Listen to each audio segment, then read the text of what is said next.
नमस्कार, मैं प्रदीप राज डुगडुगी डिजिटल खबर में आपका स्वागत है। आइए लिए चलते हैं खबरों की दुनिया में।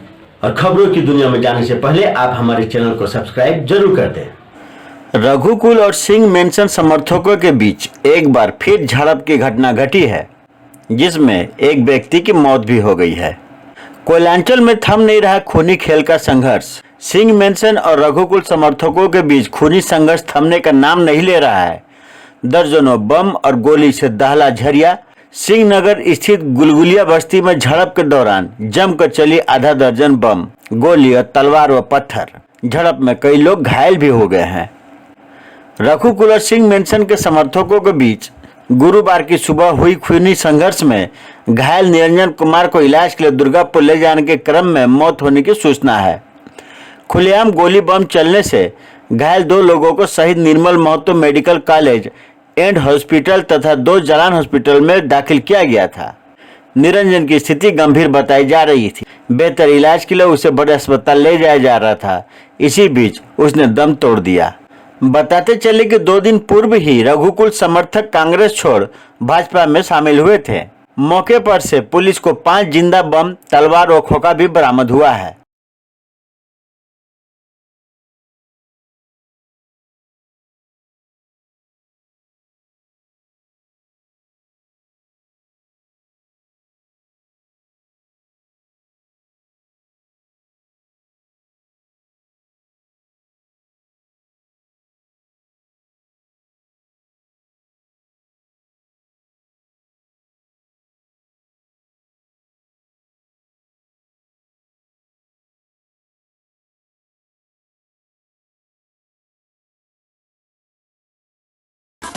पार्टी ज्वाइन किए। अच्छा। कल तक चुप रहा, आज हमको बुलाया, ये लोग को बुलाया, ये लोग नहीं किया, हमको बुलाया। बोला कि तुम कहा गया था बीजेपी के ऑफिस। हम बोले थे कि पानी और बिजली के कारण गए थे। अच्छा।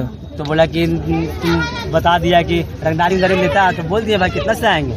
मैडम को बोले कि रंगदारी नहीं लेता, उसको पता चला। उसको पता चला कि रंगदारी उधर, तुम कहा बोला कि रंगदारी लेते हैं। हम लोग तुम लोग इतना साल से ले रहा रंगदारी, कहा नहीं बोलेंगे। कौन ले रहा है? राम बाबू अधिकार, राम बाबू अधिकार। 2 साल से रंगदारी लेता है। कोयला गिराने का हम लोग बेरोजगार लड़का है, वो बाल बच्चा के पालन पोषण के लिए गिराता है कोयला। 100-200 कमाता है, उसमें रंगदारी खोजता है। 100 रुपये बोलता है रोज हमको दो। हर लड़का पे 100 रुपये दो हमको। रोज 1000-1200 रुपये रंगदारी लेता है गरीब आदमी। जितना गोली बम सब वही चलवाया। आज चोरी डकैती जितना होता है ना, फुटकी में केंदुआ में कहीं भी होता है, सब वही डकैती करवाता है। बोलता है 2-4 को चोर वही करवाता है। और प्रकाश सिंह को वही मार खिलवाया। बोला मारो जो होगा देख लेंगे। प्रशासन आया था क्या? अभी आया, सब वही लोग के पास बैठा हुआ। अभी घर तोड़ रहा है। अभी इस घटना में आप लोगों की तरफ से कितने लोग घायल हैं? क्या पूरा मोहल्ला है सर। हम लोग घायल कितने लोग हैं? घायल हम है 4-5 लड़का है एक हॉस्पिटल में। अच्छा। शर्म की बात है, जो कुछ ही दूर पे थाना है और थाना रहने के बावजूद भी पूरा रात कांग्रेस के कार्यकर्ता तांडव किए। तांडव मतलब कि आतंक, गोली चला, बम चला। और कारण क्या? तो हमारे मजदूर भाई,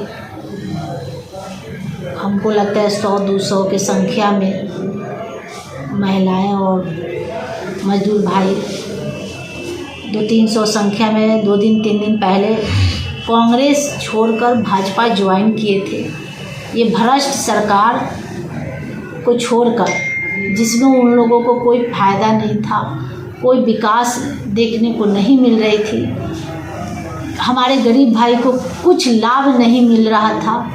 उन लोगों को भाजपा पर विश्वास था और भाजपा पे आस्था जताया, इसलिए उन लोगों ने भाजपा पार्टी ज्वाइन किया। यही बौखलाहट कांग्रेस के लोगों में और कांग्रेस के नेता में थी और ज़बरदस्ती उन लोगों पे दबाव और प्रेशर, लगातार उन लोगों को धमकी मिल रही थी कि क्यों कांग्रेस छोड़ा, क्यों भाजपा ज्वाइन किया, क्या अब किसी को अपना ज़िंदगी जीने का अधिकार नहीं है? अब लोग ज़बरदस्ती भी बंधक लोग बना कर रखेंगे। और उस तरह से उनको लगातार डराया और धमकाया गया, जबकि हमारे मजदूर भाई डरने वाले नहीं थे। वो लोग लगातार बोले कि मुझे भाजपा पे विश्वास है, हम लोग अब कांग्रेस में नहीं जाएंगे, ऐसे भ्रष्ट सरकार में। वो लोग लगातार उन लोगों से वो पट्टा और झंडा जलाने के लिए बात बोल रहे थे कि जलाओ और फिर से जाकर भाजपा कार्यालय में बोल कर आओ कि हम लोग इस्तीफा दे रहे हैं। पीएलएफआई उग्रवादियों ने जलडेगा थाना क्षेत्र के अड़गा रेलवे स्टेशन के पास 2 वाहनों में आग लगा दी। जिन वाहनों में आग लगाई गई है उनमें एक जेसीबी और एक पानी टैंकर शामिल है। यह दोनों वाहन रेलवे के बिल्डिंग, पटरी आदि का निर्माण कार्य में लगे हुए थे। पीएलएफआई के स्टेट प्रभारी राजेश गोप की ओर से जारी पर्चा में घटना की जिम्मेदारी लेते हुए कहा गया है कि संगठन को सूचित किए बिना निर्माण कार्य किया जा रहा है, इसलिए इस घटना को अंजाम दिया गया। इसके साथ ही पर्चे में यह भी धमकी दी गई कि अगर संगठन से भविष्य में वार्ता नहीं की गई तो ऐसे ही कार्रवाई की जाएगी। मामले की सूचना मिलते ही क्षेत्र में भय का माहौल व्याप्त है।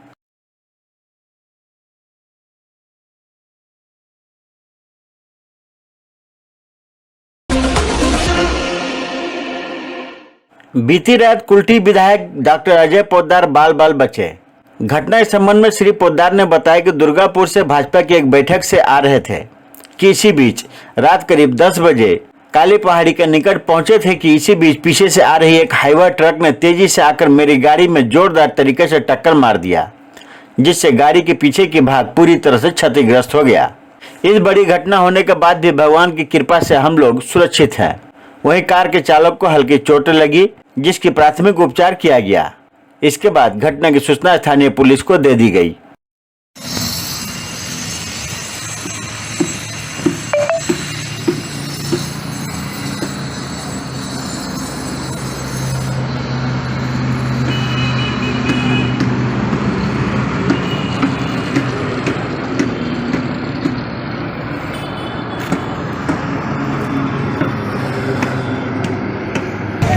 यातायात के माध्यम में जो होता है दुर्घटना, एक हाईवा चला रहा था भाई पीकर, उसने काली पहाड़ी के पास में पीछे से गाड़ी को दबा ही दिया था। और संजोग था कि कहाँ से आप लौट रहे थे? दुर्गापुर से राज्य कार्यकारिणी की विशेष बैठक की और उसमें सारा व्यवस्था करने के लिए हम लोग गए हुए थे। वहाँ से डेली नित्य भी लौटना हो रहा है। बाघमारा विधायक ढुल्लू महतो की कोर्ट में हुई पेशी। खबर सुनकर कोर्ट परिसर में उमड़ा विधायकों के समर्थकों का जन सैलाब। हजारों की संख्या में समर्थक पहुंचे थे धनबाद कोर्ट। और धनबाद कोर्ट के बाहर शांतिपूर्ण ढंग से अपने जननायक का दीदार करने 4-5 घंटे कोर्ट परिसर में जमे रहे। पेशी के दौरान मीडिया से बात करते हुए श्री महतो ने कहा कि जब से मैंने अवैध कोयला उत्खनन में 300 लोगों को एक साथ दबकर मरने का आवाज उठाई है, तब से यह राज्य सरकार एवं स्थानीय पुलिस मेरे ऊपर लगभग 15 झूठे मुकदमे दर्ज कर चुकी है।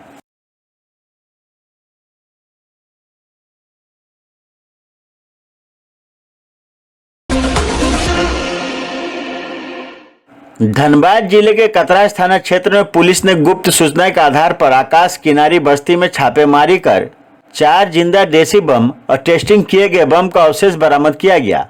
साथ ही 7 लोगों को पुलिस ने गिरफ्तार किया है। वहीं कतरास थाना इंस्पेक्टर रणधीर सिंह ने प्रेस कॉन्फ्रेंस पर जानकारी देते हुए कहा कि इन लोगों का पूर्व में भी आपराधिक इतिहास रहा है और जेल भी जा चुके हैं। ये सभी लोग रंगदारी और धमकी देकर पैसा वसूली का भी काम करते थे।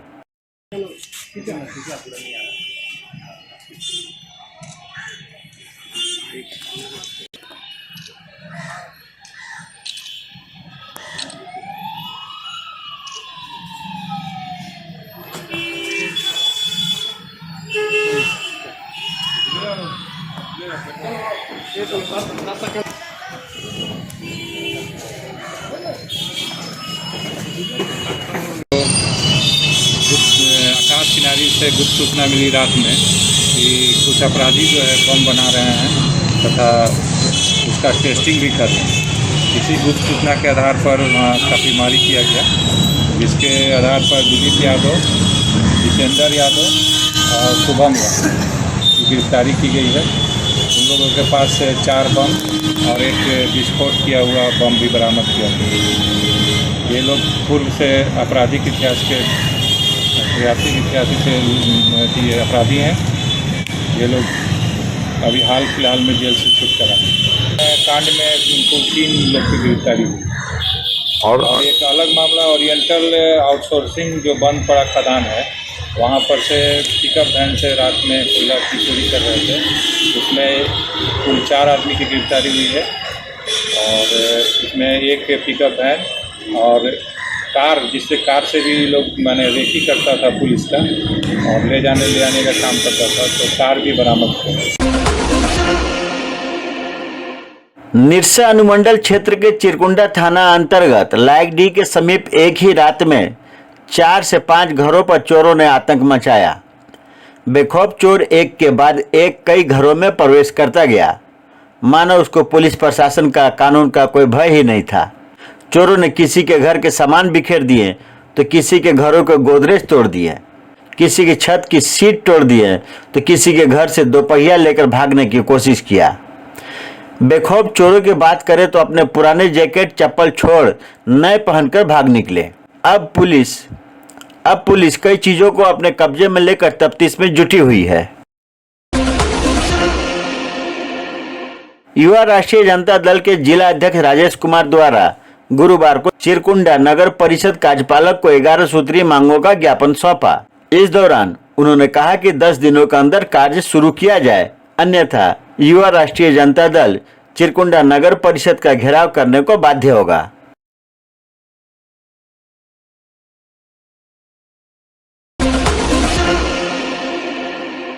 ग्यारकुंड प्रखंड अंतर्गत सिलीबाड़ी में सांसद पशुपतिनाथ सिंह ने 315 फीट पीसीसी सड़क का किया शिलान्यास।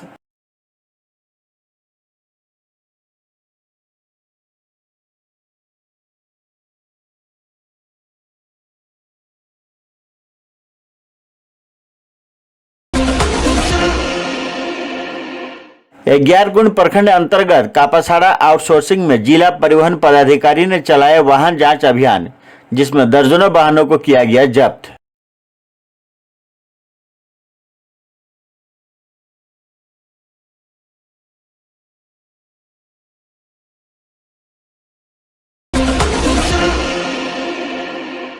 गुरुवार को सालतोड़ ग्राम पंचायत के पारबेलिया स्थित शिशु निकेतन शिक्षा केंद्र में मीजल और रूबेला की रोकथाम के लिए स्कूली बच्चों का टीकाकरण किया गया। इस बीमारी के जड़ से उन्मूलन के लिए राज्य सरकार जिला स्तर से लेकर पंचायत स्तर तक के बच्चों को टीकाकरण से जोड़ रही है। प्रशासनिक घोषणा के अनुसार यह कार्यक्रम 11 फरवरी तक जारी रहेगा।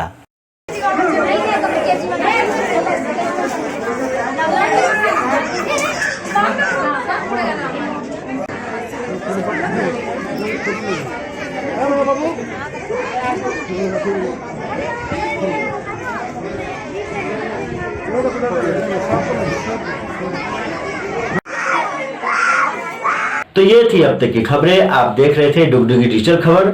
अब मुझे दीजिए इजाजत और हमारे चैनल को सब्सक्राइब जरूर करें। नमस्कार।